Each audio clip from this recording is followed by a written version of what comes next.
សួស្តីអ្នកគ្នាថ្ងៃនេះខ្ញុំនឹងធ្វើការបង្រៀន clear ម្ដងគឺយើងផ្ដើមដោយពាក្យ make បងប្អូន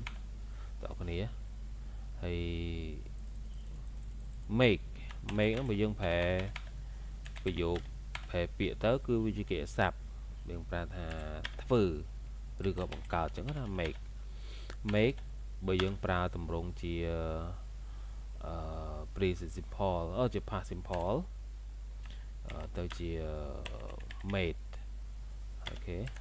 made ចឹងទៅ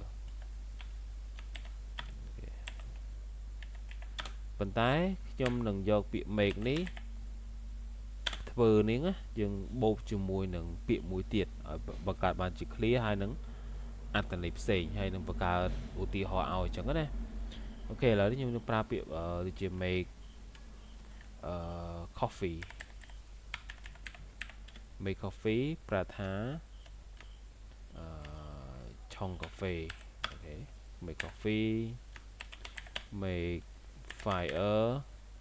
អូខេ make fire ប្រើថាបង្កាត់ភ្លើងអូខេយើងពាក្យមួយទៀតគឺ make money ប្រើន័យផ្សេងទៀតហើយគឺប្រើថា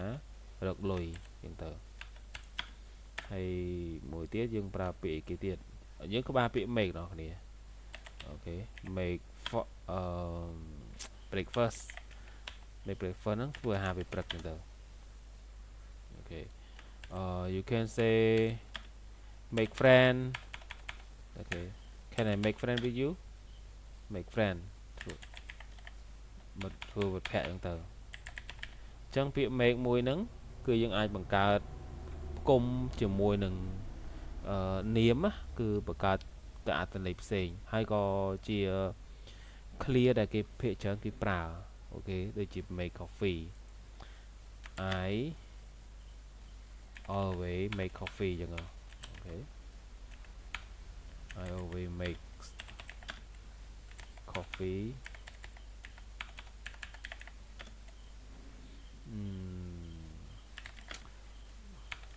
for my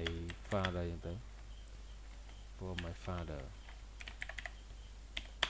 អូខេខ្ញុំតែងតែឆុងកាហ្វេmy father ខ្ញុំតែងតែឆុងកាហ្វេឲ្យឪពុករបស់ខ្ញុំទៅ make fire គឺខ្ញុំប្រើទៅលើអត្ថន័យគ្នា I like to make fire in the morning អូខេនេះជាបង្កើតបានអូខេ I make a lot of money this year I make a lot of money យើងអាចនិយាយថា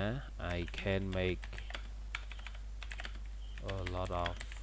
money I can make a lot of money យើងអាចនិយាយបានខ្ញុំអាចរកលុយបានច្រើនហើយយើងអាចនិយាយចេះ I can make a lot of money for my family សម្រាប់គ្រួសាររបស់ខ្ញុំអញ្ចឹងទៅយើងអាចនិយាយពាក្យនឹងបានចឹងនេះជាគ្រាសាមញ្ញប៉ុន្តែបើសិនបើបងប្អូនអត់ដែលជួបប្រទះទេពិបាកដែរអញ្ចឹងពាក្យគ្រាន់តែពាក្យ make មួយសោះហ្នឹងណាហើយទាំងអស់គ្នាអាចបំលែងអាចយកមកពីនិយាយពីប្រចាំថ្ងៃបានណា make ហ្នឹងហើយក៏ជាពាក្យដែលបងប្អូនទាំងគ្នាអាចយកមកប្រើជាប្រចាំថ្ងៃបានណា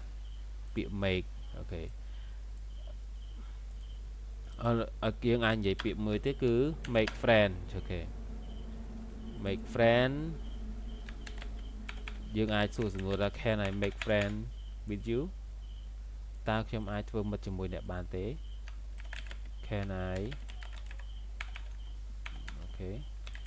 make friend with you ចឹងទៅខ្ញុំអាចធ្វើមិត្តជាមួយអ្នកឯងបានអត់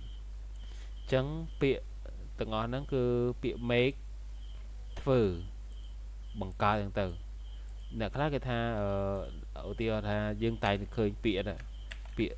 នៅក្នុងផ្លាកដូចជាពាក្យផ្លាក logo នៅផលិតផលណាមួយចឹងណាអូខេយើងអាច make នៅឃើញគេដាក់ថា make from China ផលិតតំណែងអីណាមួយឬ make from Thailand ចឹងទៅ okay make from Malaysia make from USA ហ្នឹងទៅ United States ចឹងទៅចឹងយើងប្រើពាក្យ made នេះគឺសម្រាប់ទៅលើផលិតផលទេប៉ុន្តែពាក្យទាំងអស់នេះយើងអាចនិយាយបង្កើតជាប្រយោគបានហើយក៏ភាគច្រើនអ្នកខ្លះក៏គាត់អត់ដឹងថាមានន័យថាម៉េចដែរប៉ុន្តែពាក្យទាំងអស់ហ្នឹងគឺយើងអាចនិយាយជាប្រយោគបានធម្មតាទាំងអស់ហ្នឹងណាបងប្អូនពាក្យ make coffee I always make coffee for my father make fire បង្កាត់ភ្លើង I like to make fire in the morning make money រកលុយ I can make a lot of money for my family make breakfast អូខេ